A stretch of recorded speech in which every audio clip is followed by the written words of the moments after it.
नमस्कार, दिन भर की बड़ी खबरों में आपका स्वागत है। मैं हूं आंचल। आज इस बुलेटिन में बात होगी राहुल गांधी से डरी मोदी सरकार की।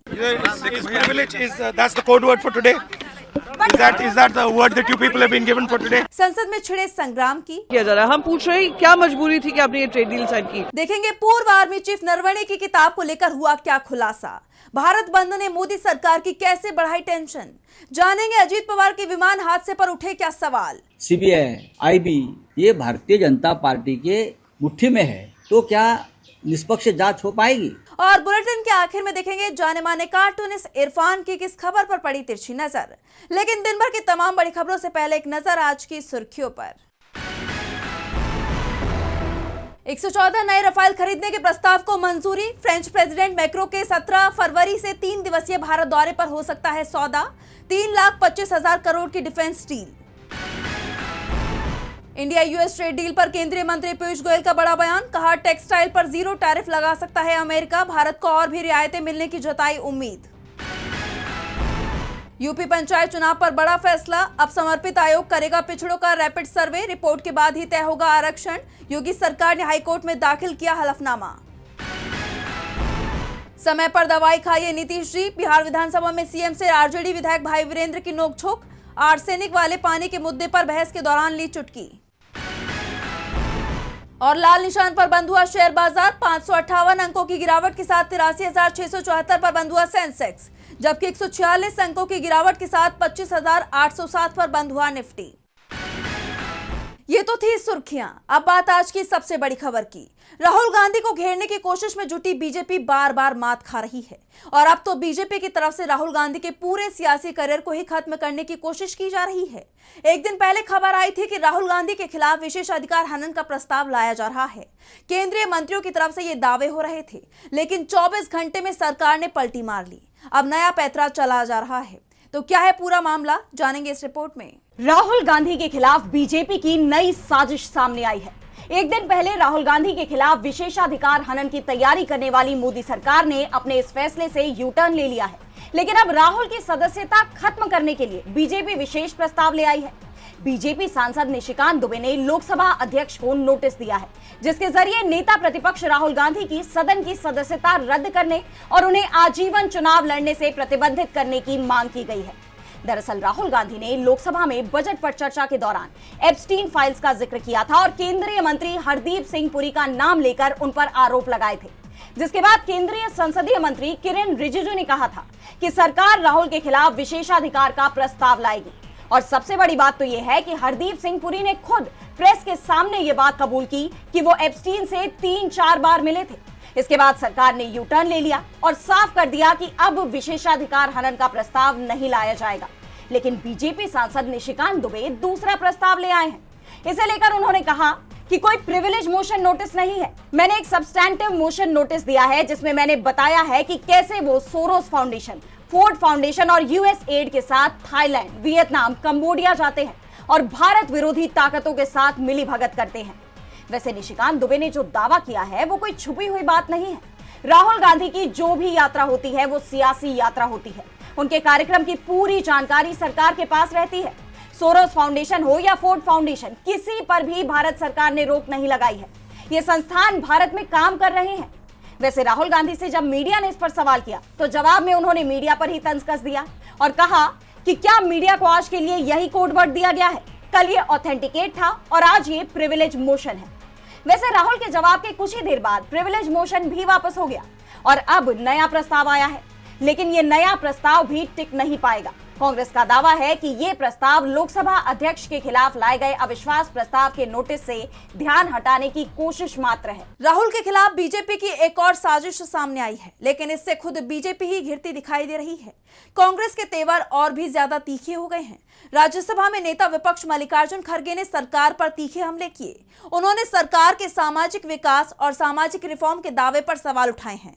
तो क्या कुछ हुआ संसद में, जानने के लिए देखिए ये रिपोर्ट। संसद में जबरदस्त बहस देखी जा रही है। विपक्ष के तेज हमलों ने मोदी सरकार को कटघरे में खड़ा कर दिया है, चाहे वो अमेरिका के साथ ट्रेड डील का मुद्दा हो या सरकार की राष्ट्रीय नीतियां। संसद में सरकार बुरी तरह से घिर गई है। राज्यसभा में नेता विपक्ष मल्लिकार्जुन खड़गे ने समाज में बढ़ते जातिगत भेदभाव का जिक्र कर सरकार की नीतियों पर गंभीर सवाल खड़े कर दिए। उन्होंने बताया कि जातिगत भेदभाव केवल सामाजिक जीवन तक ही सीमित नहीं है, बल्कि वर्क प्लेस पर भी है। उन्होंने ओडिशा, मध्य प्रदेश, गुजरात, चंडीगढ़ के मामले गिनवाए जहां इस तरह की घटनाएं सामने आईं और सरकार से ठोस कदम उठाने की मांग की। उन्होंने इसे संविधान के अनुच्छेद 21A के तहत मिले अधिकारों का उल्लंघन बताया। वहीं लोकसभा स्पीकर ओम बिरला के खिलाफ कांग्रेस ने जो मोर्चा खोला हुआ है, उससे बीजेपी बौखलाई हुई नजर आ रही है। और अब केंद्रीय संसदीय कार्य मंत्री किरेन रिजिजू ने स्पीकर के चैम्बर का एक वीडियो शेयर कर कांग्रेस सांसदों को घेरने की कोशिश की। उन्होंने आरोप लगाया कि विपक्षी सांसदों ने स्पीकर को अपशब्द कहे, लेकिन कांग्रेस सांसद प्रियंका गांधी ने सभी आरोपों को सिरे से खारिज कर दिया। उन्होंने कहा, अब्यूज नहीं किया। कुछ एक दो एमपी थे जिनको जो थोड़े ज्यादा नाराज थे, तो उन्होंने वो एक्सप्रेस किया, अपनी नाराजगी एक्सप्रेस की, और मैंने ये भी देखा है कि मैं पीछे से इनकरेज कर रही थी। बिल्कुल झूठे, मैं चुपचाप बैठी थी। ऐसे में रिजिजू का ये दांव तो फेल हो गया, लेकिन ट्रेड डील पर विपक्ष के हमले बढ़ते ही जा रहे हैं। इस डील पर सवाल उठाते हुए शिवसेना यूबीटी सांसद प्रियंका चतुर्वेदी ने कहा है, नहीं, बिल्कुल किसानों का अधिकार, छोटे व्यापारियों का अधिकार और बहुत सारी चीजें इस डील में कॉम्प्रोमाइज की गई हैं, तो इसलिए विपक्ष हंगामा मचा रहा है, क्योंकि ये आने वाले जो विकसित भारत की बात करते हैं वो अविकसित भारत की ओर बढ़े जा रहा है, क्योंकि देशवासियों का सारा व्यापार यूएस के हवाले किया जा रहा है। हम पूछ रहे हैं क्या मजबूरी थी कि आपने ये ट्रेड डील साइन की। यानी संसद में मोदी सरकार चौतरफा घिरी हुई है। अब देखना ये होगा कि विपक्ष के इन आरोपों से वो कैसे पार पाती है। विपक्ष ने मोदी सरकार के खिलाफ मोर्चा खोला हुआ है, तो पूर्व सेना चीफ जनरल नरवणे की किताब को लेकर टकराव बना हुआ है। एक तरफ पेंगुइन रैंडम हाउस का दावा है कि किताब पब्लिश नहीं हुई, और दूसरी तरफ किताब की कॉपी के 4 देशों में फैलने की खबर ने मामले को सनसनीखेज बना दिया है। तो क्या है पूरी खबर, जानेंगे इस रिपोर्ट में। पूर्व सेना प्रमुख जनरल MM नरवणे की किताब 4 स्टार्स ऑफ डेस्टिनी इस वक्त विवादों के घेरे में है, लेकिन मामला तब और गर्मा गया जब इस किताब की जांच में पता चला कि इसका PDF वर्जन भारत समेत कनाडा, ऑस्ट्रेलिया, जर्मनी और अमेरिका में लीक हो गया। दरअसल किताब में अगस्त 2020 की उस रात का जिक्र है जब लद्दाख में भारत और चीन के बीच तनाव चरम पर था। दावा किया गया है कि जब चीनी टैंक आगे बढ़ रहे थे, तब रक्षा मंत्री राजनाथ सिंह ने नरवणे से कहा था, जो उचित लगे वो करो। इसी हिस्से को लेकर अब सियासत और सुरक्षा गलियारों में हलचल तेज हो गई है। स्पेशल सेल ने FIR दर्ज कर जांच शुरू कर दी है कि आखिर डिजिटल लीक कहां से हुआ। एक तरफ प्रकाशक पेंगुइन रैंडम हाउस का कहना है कि किताब अभी प्रकाशित ही नहीं हुई है, वहीं दूसरी तरफ विपक्ष के नेता राहुल गांधी ने इस बुक की रिलीज को लेकर नरवणे का ही ट्वीट सामने लाकर सियासी हलचल तेज कर दी है। इस विवाद के चलते रक्षा मंत्रालय ने कड़ा रुख अपनाया है। अब ऑन ड्यूटी या रिटायर्ड सैन्य अधिकारियों की किताब लिखने को लेकर नए नियम बनाए जा रहे हैं। अब रिटायरमेंट के बाद भी अगर कोई अधिकारी सेना के ऑपरेशन या रणनीति पर किताब लिखता है, तो उससे पहले मंत्रालय से परमिशन लेनी होगी। ऑफिशियल सीक्रेट्स एक्ट यानी OSA अब और सख्ती से लागू होगा, ताकि खुफिया जानकारी सार्वजनिक ना हो। काल्पनिक कहानियों में भी संवेदनशील सैन्य डेटा इस्तेमाल करने पर रोक रहेगी। खुफिया संगठनों से जुड़े अधिकारियों ने अगर बिना इजाजत जानकारी साझा की, तो उनकी पेंशन रोकी जा सकती है। अभी तक रिटायर्ड अफसरों के लिए नियम इतने पुख्ता नहीं थे, लेकिन अब राष्ट्रीय सुरक्षा के नाम पर सरकार किसी भी तरह की चूक की गुंजाइश नहीं छोड़ना चाहती। अब ये नियम कब तक लागू होते हैं, ये देखना होगा। नरवणे की किताब का मुद्दा बीजेपी के गले की फांस बनता जा रहा है, तो ट्रेड डील को लेकर भी मोदी सरकार पर दबाव बढ़ता जा रहा है। किसान और ट्रेड यूनियनों ने अपनी तमाम मांगों को लेकर भारत बंद बुलाया, जिससे सरकार घिर गई, और विपक्ष ने भी इस भारत बंद का समर्थन किया। तो क्यों बुलाया गया ये भारत बंद और क्या रहा इसका असर, जानेंगे इस रिपोर्ट में। 10 केंद्रीय ट्रेड यूनियंस और किसान संगठनों ने भारत बंद बुलाया, जिसका देश भर में व्यापक असर देखने को मिला, और उधर इस भारत बंद को विपक्ष का भी समर्थन मिल गया, जिससे सरकार पर चौतरफा दबाव बन गया है। आंदोलनकारियों का आरोप है कि केंद्र की नई श्रम संहिताएं मजदूरों की सुरक्षा को खत्म कर कॉर्पोरेट घरानों को फायदा पहुंचा रही हैं। इसके साथ ही चिंता इस बात को लेकर भी है कि बिना शुल्क अमेरिकी मक्का, सोयाबीन और दूध आने से देसी फसलों के दाम गिर जाएंगे। अमेरिकी डेयरी उत्पादों के आने से करोड़ों भारतीय पशुपालकों की कमाई छिनने का भी डर है। बिना लेबल वाले जेनेटिकली मॉडिफाइड बीजों से मिट्टी और सेहत को खतरे की आशंका है। वहीं अमेरिकी कंपनियों का भारतीय कृषि बाजार पर सीधा कंट्रोल हो जाएगा। संयुक्त किसान मोर्चा ने सरकार के सामने अपनी मांगों की लिस्ट रखी है। इसके साथ ही मांगे हैं कि सभी फसलों के लिए MSP का कानून बने, बिजली संशोधन बिल 2025 और बीज विधेयक 2025 को वापस लिया जाए, किसानों के कृषि ऋण माफ हो और नई श्रम संहिताएं रद्द की जाएं। लोकसभा में नेता प्रतिपक्ष राहुल गांधी ने इसे जनता की आवाज बताया है। उन्होंने एक्स पर पोस्ट किया, क्या सरकार मजदूरों की सुनेगी या उन पर किसी बाहरी ग्रिप का प्रभाव है? मनरेगा को कमजोर करना और नए व्यापार समझौते किसानों व मजदूरों के भविष्य को अंधकार में धकेल रहे हैं। वहीं कांग्रेस अध्यक्ष मल्लिकार्जुन खड़गे समेत तमाम विपक्षी नेताओं ने संसद में विरोध प्रदर्शन कर सरकार को घेरा।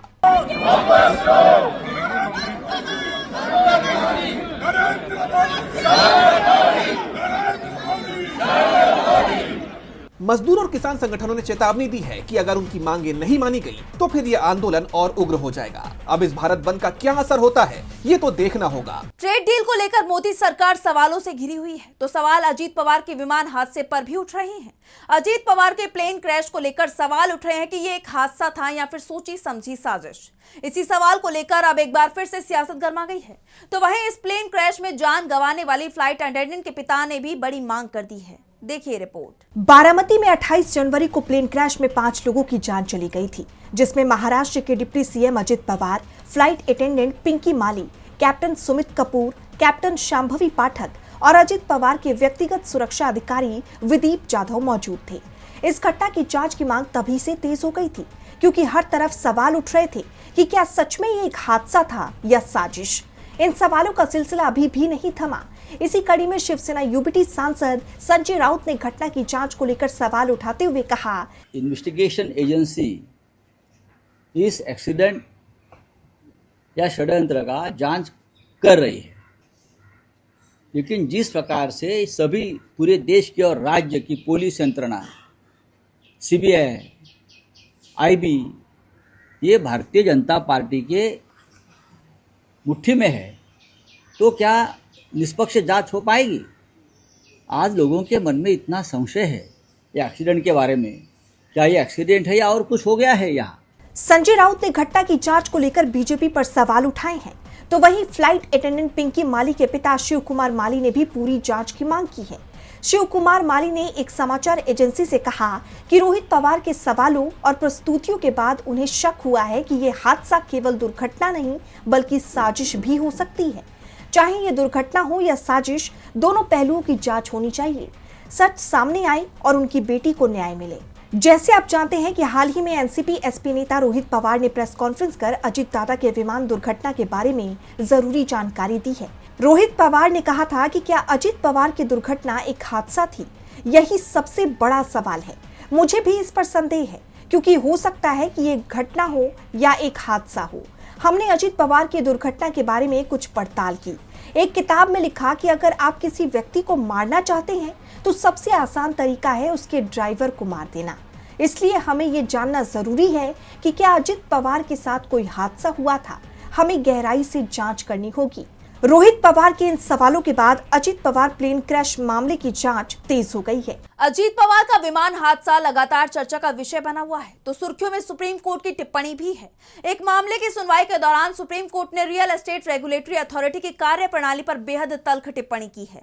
तो रेरा को लेकर क्या कुछ कहा कोर्ट ने, जानने के लिए देखिए ये रिपोर्ट। सुप्रीम कोर्ट ने रियल एस्टेट रेगुलेटरी अथॉरिटी की कार्यप्रणाली पर कड़ी नाराजगी जताई है। सीजेआई सूर्यकांत और जस्टिस जयमाल्या बागची की पीठ ने सुनवाई के दौरान काफी सख्त रवैया अपनाया। सीजेआई सूर्यकांत ने कहा कि सभी राज्य सरकारों को अब ये गंभीरता से सोचना चाहिए कि आखिर रेरा नाम की संस्था का गठन किसके लिए किया गया था। क्या यह आम जनता के हितों की रक्षा के लिए था या बिल्डर्स को सुविधाएं देने के लिए? डिफॉल्टर बिल्डर्स को सुविधाएं देने के अलावा ये संस्था और कुछ नहीं कर रही है। ऐसे में बेहतर यही होगा कि इस संस्था को पूरी तरह खत्म ही कर दिया जाए। बता दें कि सुप्रीम कोर्ट की ये नाराजगी हिमाचल प्रदेश के एक मामले की सुनवाई के दौरान सामने आई। दरअसल ये विवाद हिमाचल प्रदेश सरकार के उस फैसले को लेकर था जिसमें राज्य के रेरा कार्यालय को शिमला से धर्मशाला शिफ्ट करने का नोटिफिकेशन जारी किया गया था। इस फैसले के खिलाफ अपील दायर की गई थी और मामला हिमाचल प्रदेश हाईकोर्ट तक पहुंचा। बता दें कि पिछले साल हाईकोर्ट ने राज्य सरकार के इस नोटिफिकेशन पर रोक लगा दी थी। कोर्ट का मानना था कि सरकार ने दफ्तर शिफ्ट करने का फैसला बिना किसी वैकल्पिक जगह की पहचान किए ले लिया है। हाईकोर्ट ने अपने आदेश में यह भी कहा था कि 18 आउटसोर्स कर्मचारियों को दूसरे बोर्ड और निगमों में समायोजित करने की बात कही गई है, जिससे रेरा का कामकाज पूरी तरह ठप हो जाएगा। इन तर्कों के आधार पर हाईकोर्ट ने 13 जून 2025 के नोटिफिकेशन पर स्टे लगा दिया था। हालांकि अब सुप्रीम कोर्ट ने हाईकोर्ट के उस फैसले को पलट दिया और राज्य सरकार को बड़ी राहत दी। कोर्ट ने राज्य को रेरा कार्यालय शिमला से धर्मशाला शिफ्ट करने की इजाजत दे दी है और साथ ही कोर्ट ने यह सुनिश्चित किया कि इस प्रक्रिया में आम जनता या रेरा के आदेशों से प्रभावित लोगों को कोई दिक्कत न आए।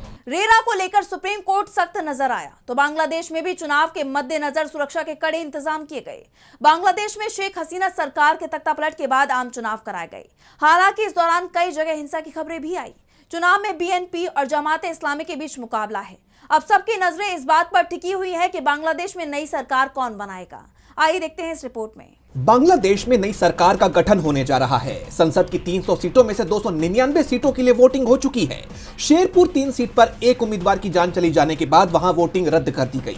कड़ी सुरक्षा के बीच वोटिंग के बाद काउंटिंग की प्रक्रिया चल रही है। शुरुआती रुझानों को देखते हुए बताया जा रहा है कि लगभग 60% लोगों ने वोट डाला। हालांकि वोटिंग के दौरान कई जगहों से हिंसा की खबरें भी सामने आई। रिपोर्ट्स के मुताबिक श्यामन खोला में बीएनपी और जमात के बीच झड़प हो गई, जिसमें जमात इस्लामी के 6 कार्यकर्ता घायल हो गए। खुलना में एक वोटिंग सेंटर के बाहर झड़प में बीएनपी नेता मुहिबुज्जमान कोची की जान जाने की भी खबर है। वहीं मुंशीगंज 3 और गोपालगंज सदर इलाके में वोटिंग सेंटर के बाहर देसी बम फेंके गए। इस धमाके में 3 लोग घायल हो गए। इस बीच जमात इस्लामी के अमीर डॉक्टर शफीकुर रहमान ने आरोप लगाया है कि कई जगहों पर बीएनपी समर्थकों ने केंद्रों पर कब्जा करने की कोशिश की। हालांकि सेना ने थोड़े ही समय में उन केंद्रों को मुक्त करा लिया। अगर चुनाव निष्पक्ष हुए तो मेरी पार्टी चुनाव नतीजे स्वीकार कर लेगी। वहीं बीएनपी अध्यक्ष तारिक रहमान ने भी यही बात कही है। साथ ही चुनाव आयोग से नतीजे जल्दी घोषित करने की भी मांग की है। उन्होंने कहा कि अगर चुनाव के नतीजे घोषित करने में देरी हुई तो लोगों में भ्रम फैल सकता है। राजनीतिक बैन के चलते पूर्व प्रधानमंत्री शेख हसीना की पार्टी अवामी लीग भले ही इन चुनावों का हिस्सा नहीं रही, लेकिन पूरी प्रक्रिया पर उसकी नजर भी रही। पार्टी ने कहा कि चुनाव निष्पक्ष नहीं है क्योंकि एक पार्टी को चुनाव लड़ने ही नहीं दिया गया। अवामी लीग ने लोगों से वोट ना करने की अपील की है, लेकिन पार्टी की तरफ से बूथों पर कोई रुकावट नहीं डाली गई। बहरहाल अब चुनाव के बाद सबकी नजरें नतीजों पर हैं कि बांग्लादेश की सत्ता अब किसके हाथ में जाएगी। वैसे रुझानों में तो बीएनपी अध्यक्ष और पूर्व पीएम खालिदा जिया के बेटे रहमान तारिक पीएम पद के सबसे प्रबल दावेदार माने जा रहे हैं, लेकिन ये तस्वीर 13 फरवरी को ही साफ हो पाएगी। ये चुनाव शेख हसीना सरकार की तख्तापलट के 1.5 साल बाद हो रहे हैं और तब से ही बांग्लादेश अस्थिरता के दौर से गुजर रहा है। ऐसे में सवाल उठ रहे हैं कि क्या अब बांग्लादेश में शांति आएगी। भारत से लेकर अमेरिका तक सबकी नजरें इस चुनाव पर टिकी हुई हैं। और बुलेटिन के आखिर में देखेंगे जाने माने कार्टूनिस्ट इरफान की किस खबर पर पड़ी तिरछी नजर।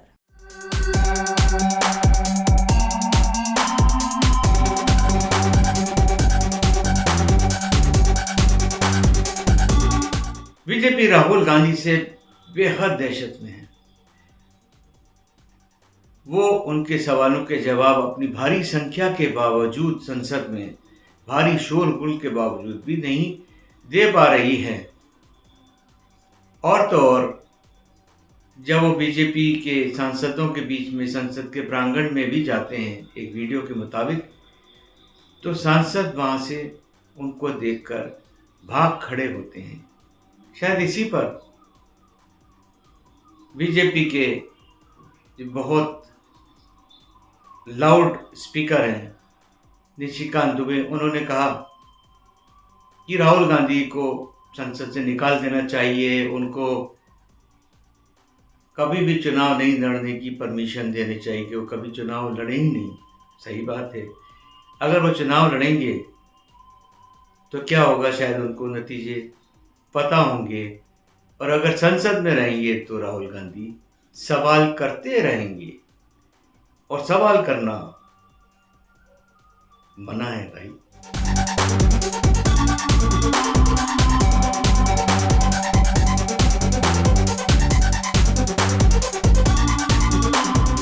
बहुत बहुत शुक्रिया इरफान जी। तो आज इस बुलेटिन में बस इतना ही। आप देखते रहिए डीबी लाइव। नमस्कार।